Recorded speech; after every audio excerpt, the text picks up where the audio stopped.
नमस्कार दोस्तों, हमारे YouTube चैनल में आपका स्वागत है। अभी हम लोग झारखंड की 32 जनजाति के बारे में एक एक करके सारा इम्पोर्टेंट पॉइंट डिस्कस कर रहे हैं। तो आज हम लोग झारखंड की कुल 3 जनजाति खड़िया, सौरिया पहाड़िया और गोंड के बारे में पढ़ेंगे। ये तीनों जनजाति से रिलेटेड सारा इम्पोर्टेंट पॉइंट जो एग्जाम पॉइंट ऑफ व्यू से इम्पोर्टेंट है उसको डिस्कस करेंगे। तो आइए स्टार्ट करते हैं।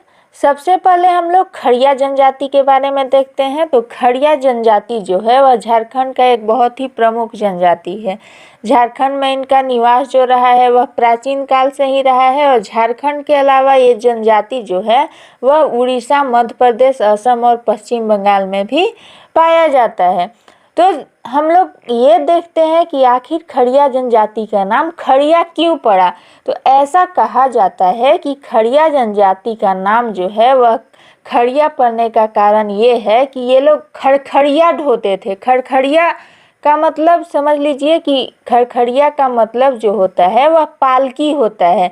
तो खड़खड़िया ढोने के कारण इस जनजाति का नाम खड़िया पड़ा। और खड़खड़िया का मतलब क्या होता है? पालकी होता है, याद रखिएगा। तो खड़िया नाम पड़ने के पीछे ये कारण माना जाता है, ऐसा माना जाता है कि खड़खड़िया मतलब पालकी ढोने के कारण इस जनजाति का नाम क्या पड़ा? खड़िया पड़ा। रोहतासगढ़ को खड़िया जनजाति का मूल स्थान माना जाता है। ऐसा माना जाता है कि खड़िया जनजाति का जो मूल स्थान है वह रोहतासगढ़ है। इनका जो प्रजाति है वह प्रोटो ऑस्ट्रेलियाइड प्रजाति है। खड़िया जनजाति प्रोटो ऑस्ट्रेलियाइड प्रजाति के हैं। खड़िया जनजाति को 3 वर्ग में विभक्त किया गया है। एक पहाड़ी खड़िया, दूध खड़िया और ढेलकी खड़िया। याद रखिएगा, खड़िया जनजाति को 3 वर्गों में विभक्त किया गया है। कौन कौन सा वर्ग? तो पहाड़ी खड़िया, दूध खड़िया और ढेलकी खड़िया। जिसमें पहाड़ी खड़िया जो है, पहाड़ी खड़िया सबसे पिछड़ा हुआ है। पहाड़ी खड़िया जो इन लोग का वर्ग है, इन खड़िया जनजाति को 3 वर्ग में विभक्त किया गया, जिसमें पहाड़ी खड़िया जो है वह अभी सबसे पिछड़ा हुआ है और दूध खड़िया को सबसे संपन्न माना जाता है।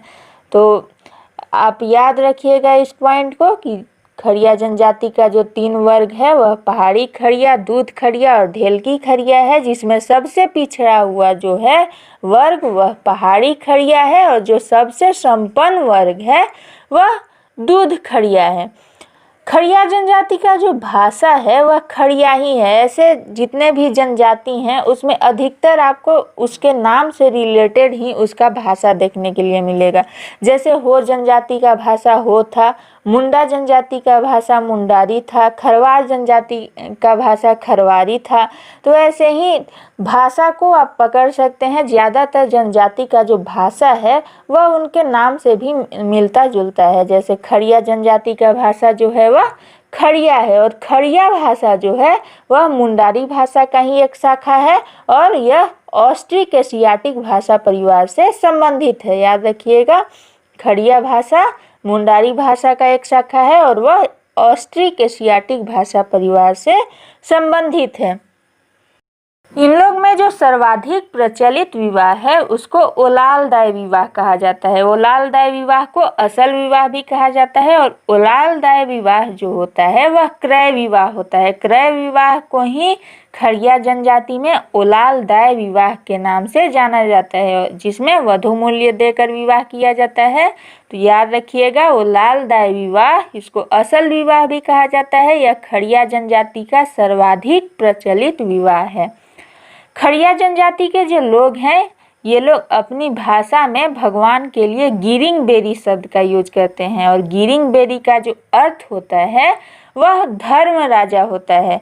याद रखिएगा, खड़िया जनजाति के जो लोग हैं ये लोग अपनी भाषा में भगवान के लिए क्या यूज करते हैं? तो गिरिंग बेरी शब्द का यूज करते हैं। अपने भगवान को अपने भाषा में ये लोग गिरिंग बेरी कहते हैं और गिरिंग बेरी का जो अर्थ होता है वह धर्म राजा होता है। इन लोग के जो सर्व प्रमुख देवता होते हैं वह बेड़ो होते हैं। इन लोग अपने सर्व प्रमुख देवता जिनको मानते हैं वह बेड़ो हैं और बेड़ो जो हैं वह सूर्य का प्रतिरूप है। और इन लोग के जो धार्मिक प्रधान होते हैं उनको कोला कहा जाता है। तो खड़िया जनजाति के सर्व प्रमुख देवता हुए बेड़ो। बेड़ो सूर्य के प्रतिरूप है और धार्मिक प्रधान को कोला कहा जाता है। कोला जो होते हैं वह खड़िया जनजाति के धार्मिक प्रधान होते हैं। और खड़िया जनजाति से रिलेटेड एक बहुत ही इम्पोर्टेंट पॉइंट याद रखिएगा कि खड़िया जनजाति का झारखंड में सबसे ज़्यादा ईसाईकरण हुआ है। झारखंड में सर्वाधिक ईसाईकरण अगर किसी जनजाति का हुआ है तो वह खड़िया जनजाति का हुआ है। खड़िया जनजाति का झारखंड में सर्वाधिक ईसाईकरण हुआ है। ये पॉइंट आप लोग जरूर याद रखिएगा। तो ये था खड़िया जनजाति से रिलेटेड सारा इम्पोर्टेंट पॉइंट। अब हम लोग सौरिया पहाड़िया के बारे में पढ़ेंगे। तो आइए देखते हैं सौरिया पहाड़िया को। यह झारखंड की आदिम जनजाति है। याद रखिएगा सौरिया पहाड़िया जो है वह झारखंड की एक आदिम जनजाति है। झारखंड में कुल 32 जनजाति है, जिसमें से 8 जनजाति को आदिम जनजाति का श्रेणी में रखा गया है।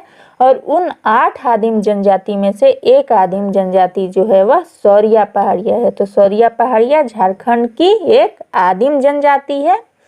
ये अपने को मलेर कहते हैं। मतलब सौरिया पहाड़िया जनजाति के जो लोग हैं ये लोग अपने को क्या कहते हैं? मलेर कहते हैं। और इनकी जो बोली है वह मालतो है। इन लोग अपने आप को मलेर कहते हैं और इनका बोली मालतो है। और मालतो बोली जो है वह द्रविड़ भाषा परिवार से संबंधित है। झारखंड में जो इनका मुख्य निवास स्थान है, जो मुख्य जमाव है, वह संथाल परगना प्रमंडल में है। तो सौरिया पहाड़िया का झारखंड में मुख्य जमाव कहाँ हुआ? संथाल परगना प्रमंडल में। इनमें गोत्र प्रथा नहीं पाई जाती। ये सौरिया पहाड़िया से रिलेटेड बहुत इंपॉर्टेंट पॉइंट है। इसको याद रखिएगा कि सौरिया पहाड़िया जनजाति में गोत्र प्रथा नहीं पाई जाती है। बाकी सब जनजाति में हम लोग देखें कि गोत्र प्रथा पाया जाता है और उन लोग में बरही विवाह का व्यवस्था होता है, जिसमें कि होता है समान गोत्र में शादी नहीं करना, अपने गोत्र से अलग में शादी करते हैं ये लोग। लेकिन सौरिया पहाड़िया जनजाति में गोत्र प्रथा नहीं पाया जाता है, इसीलिए इस जनजाति में समगोत्रीय विवाह का प्रचलन है। सौरिया पहाड़िया जनजाति में युवा गृह के लिए कोड़वाह शब्द का यूज होता है। युवा गृह जो होता है वह शिक्षण प्रशिक्षण के लिए एक संस्था होता है, जहां युवक युवतियों को शिक्षण प्रशिक्षण दिया जाता है। तो सौरिया पहाड़िया में युवा गृह को कोड़वाह कहा जाता है। याद रखिएगा कोड़वाह जो होता है वह सौरिया पहाड़िया का युवा गृह होता है। इन लोग में जो ग्राम पंचायत का अध्यक्षता करता है वह मांझी कहलाता है। मांझी जो होता है वह ग्राम पंचायत का अध्यक्षता करता है। इन लोग के जो सर्वोच्च देवता हैं वह लेहू गोसाई हैं। लेहू गोसाई को सृष्टिकर्ता माना गया है और लेहू गोसाई को सर्वश्रेष्ठ और सर्वशक्तिमान देवता माना जाता है। और लेहू गोसाई जो है वह सौरिया पहाड़िया के सर्वोच्च देवता हैं। याद रखिएगा अधिकांशतः जनजाति जो है वह हम लोग पहले भी देख चुके हैं जनजाति का इंट्रोडक्शन में कि अधिकांशतः जनजाति कृषि के ऊपर निर्भर है। अधिकांशतः जो जनजातीय लोग हैं वो लोग कृषि का कार्य करते हैं। तो सौरिया पहाड़िया जनजाति के जो लोग हैं ये लोग भी कृषि का कार्य करते हैं और ये लोग स्थानांतरित कृषि करते हैं। स्थानांतरित कृषि को झूम खेती भी कहा जाता है। तो पहले ये जान लीजिए कि स्थानांतरित कृषि होता क्या है। तो यह एक आदिम प्रकार का कृषि है, जिसमें ऐसा होता है कि जिस जगह पे मतलब जंगल झाड़ वृक्ष वनस्पति को काट करके और जला दिया जाता है और उस जगह पे पूरा भूमि को साफ कर दिया जाता है और उसमें खेती किया जाता है। और उस जगह पे तब तक खेती किया जाता है जब तक उस मिट्टी का उर्वरता बरकरार रहता है। और जैसे ही उस मिट्टी का उर्वरता समाप्त हो जाता है ये लोग फिर दूसरे जगह जाते हैं, फिर वहाँ के जंगल झाड़ वृक्ष वनस्पति को काट कर जलाते हैं और फिर वहाँ खेती करते हैं। तो वह होता है स्थानांतरित कृषि, जिसको झूम खेती के नाम से भी जाना जाता है। तो सौरिया पहाड़िया के जो लोग हैं ये लोग झूम खेती या स्थानांतरित कृषि का कार्य करते हैं और इसको मतलब झूम खेती या स्थानांतरित कृषि के लिए ये लोग कुरुआ शब्द का यूज करते हैं। इसको ये लोग कुरुआ कहते हैं। याद रखिएगा सौरिया पहाड़िया के लोग झूम खेती या स्थानांतरित कृषि का कार्य करते हैं और झूम खेती या स्थानांतरित कृषि के लिए ये लोग कुरुआ शब्द का यूज करते हैं, इसे ये लोग कुरुआ कहते हैं। तो ये था सौरिया पहाड़िया से रिलेटेड सारा इम्पोर्टेंट पॉइंट। अब हम लोग गोंड जनजाति के बारे में पढ़ेंगे, गोंड से रिलेटेड सारा इम्पोर्टेंट पॉइंट देखेंगे। यह झारखंड की एक बहुत ही महत्वपूर्ण जनजाति है और गोंड जनजाति के जो लोग हैं वह मध्य प्रदेश से स्थानांतरित होकर के झारखंड आए और इन लोग का जो प्रजाति है वह द्रविड़ है, द्रविड़ प्रजाति के हैं ये लोग। और इन लोग का जो भाषा है वह गोंडी है। गोंड जनजाति का भाषा क्या हुआ? गोंडी। ज़्यादातर जनजाति में आप लोग को यही देखने के लिए मिलेगा कि उन लोग का जो भाषा होता है वह उनके नाम से मिलता जुलता ही है। जैसे गोंड जनजाति का भाषा क्या हुआ? गोंडी। वैसे ही संथाल जनजाति का भाषा संथाली है, मुंडा जनजाति का भाषा मुंडारी है, हो जनजाति का भाषा हो है। अभी हम लोग देखें खड़िया जनजाति का भाषा खड़िया है। तो अधिकतर जनजाति में जो उनका भाषा है उनके नाम से मिलता जुलता ही देखने के लिए मिलता है। गोंड जनजाति में संयुक्त परिवार की प्रथा है और ये लोग संयुक्त परिवार को भाई बंद कहते हैं। भाई बंद जो शब्द यूज करते हैं वह गोंड जनजाति में संयुक्त परिवार के लिए शब्द यूज किया जाता है। तो संयुक्त परिवार को क्या कहते हैं? भाई बंद कहते हैं। ये लोग भी स्थानांतरित कृषि का कार्य करते हैं और ये लोग स्थानांतरित कृषि को दीपा या बेवार कहते हैं। याद रखिएगा, गोंड जनजाति में स्थानांतरित कृषि को दीपा या बेवार कहा जाता है। दीपा या बेवार शब्द का जो यूज होता है वह गोंड जनजाति में स्थानांतरित कृषि के लिए किया जाता है। ये लोग शव को जहाँ दफनाते हैं, जिस स्थान पे शव को दफनाया जाता है गोंड जनजाति में, उस स्थान को मसनी कहा जाता है। तो गोंड जनजाति के लोग शव को मसनी में दफनाते हैं। मसनी जो होता है वह शव दफनाने का स्थान होता है। तो शव को कहाँ दफनाते हैं? मसनी में दफनाते हैं। इन लोग का जो सबसे बड़े देवता हैं, सबसे बड़ा देवता ठाकुर देव हैं या बूढ़ा देव हैं। ठाकुर देव या बूढ़ा देव गोंड जनजाति के सबसे बड़ा देवता हैं। इन लोग के जो पुजारी होते हैं, पुजारी को गोंड जनजाति में बैगा या सयाना कहा जाता है।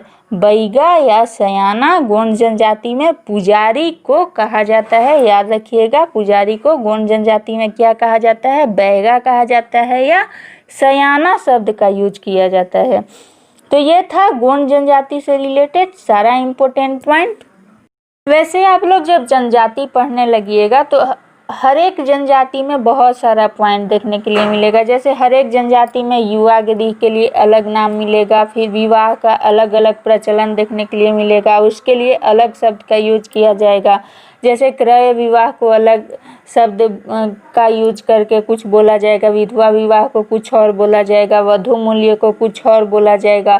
फिर इन लोग के अन्य प्रमुख देवता होंगे, उन लोगों का अलग कुछ नाम होगा। जैसे गृह देवता को कुछ और बोला जाएगा, ग्राम देवता को कुछ और बोला जाएगा, धार्मिक प्रधान को कुछ और कहा जाएगा, फिर ग्राम पंचायत का प्रधान को कुछ और कहा जाएगा। तो इतना सारा पॉइंट 32 जनजाति का याद करना थोड़ा मुश्किल है, इसलिए हम लोग सिर्फ एग्जाम ओरिएंटेड पॉइंट देख रहे हैं, जिसमें कि हम लोग स्टार्टिंग का जो 4 जनजाति देखे, संथाल, उरांव, मुंडा हो, उसको पूरा डीपली अच्छे से याद रखिएगा। ये चारों जनजाति बहुत महत्वपूर्ण है। बाकी सब जनजाति में कुछ कुछ ही पॉइंट बनता है जहाँ से एग्जाम में प्रश्न देखने को मिलता है।